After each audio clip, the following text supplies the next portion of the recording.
Hey everyone, this is a really quick demo on how to draw ripples.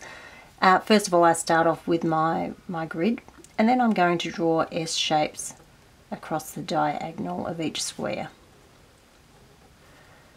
You can do them, just individually, work downwards if you want. I like to work across the pattern in sort of a bit of a continuous motion. I find I get smoother strokes that way.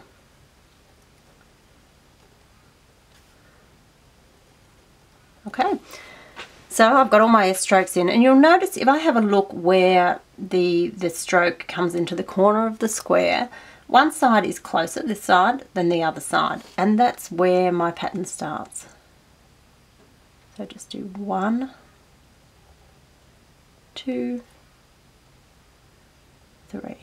Now when I'm touching an edge, I just run along the line. So on the other side, run it along the line and bring it in to touch the first line on this one, touches the third line on the other one. That way you get a flowing look going through the pattern. Okay, so see how I run down that line when I've touched the edge. Okay, next one.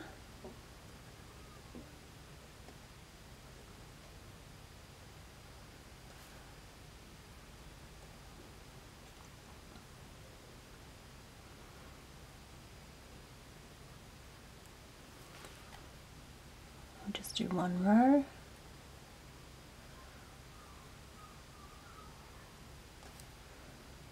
And then just touching each of those lines.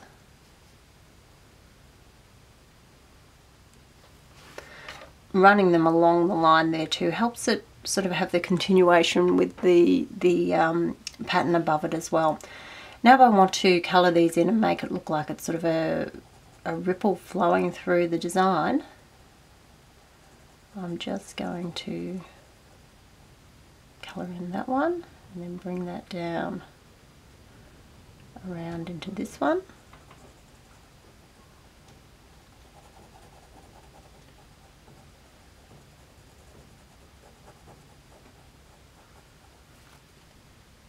This one here.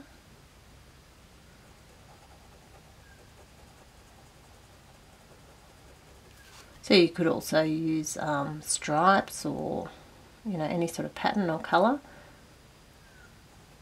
I just like the way it looks like it twists through the design if you block it in. Last one.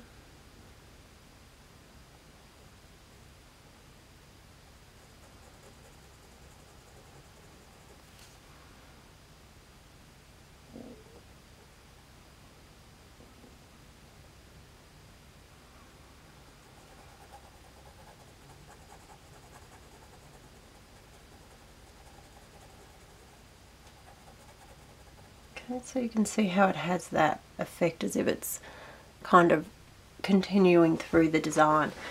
There's another way that you can draw this pattern. I'll turn it on the side and we'll use this big grid. Again, I'm going to draw S shapes, but I'm going to flip them around so that I'm drawing an S one way and then coming back and drawing it in the other direction. Now, if you follow my blog, you probably know how much I like to draw brackets. So I like to think of these as big brackets.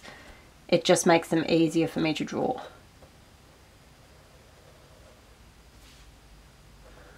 It's silly, but I find it harder to draw a backwards S stroke than I do to draw the other half of a bracket. So, okay, now that we've got those shapes on there, I'm just going to do one stroke for these, running along that center line, and I'm just going to do the largest stroke, then touching on that line and coming in there.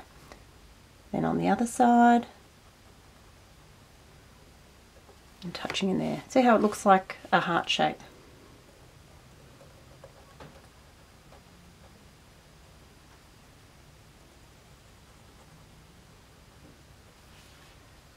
Just finish these ones off.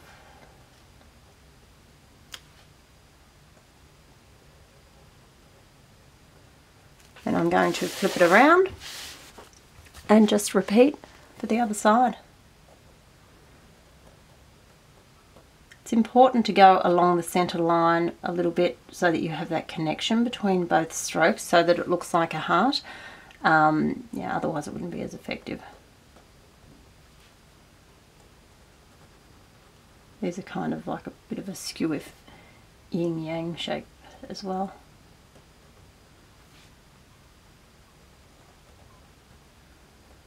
Okay, so now if I wanted to emphasize that shape, I could, you know, block it in with color or pattern. I'd use different types of pattern or color for the opposite directions so that you make that heart shape stand out. Here, I'm just going to draw some lines quickly so that you can see. And that's it. See ya.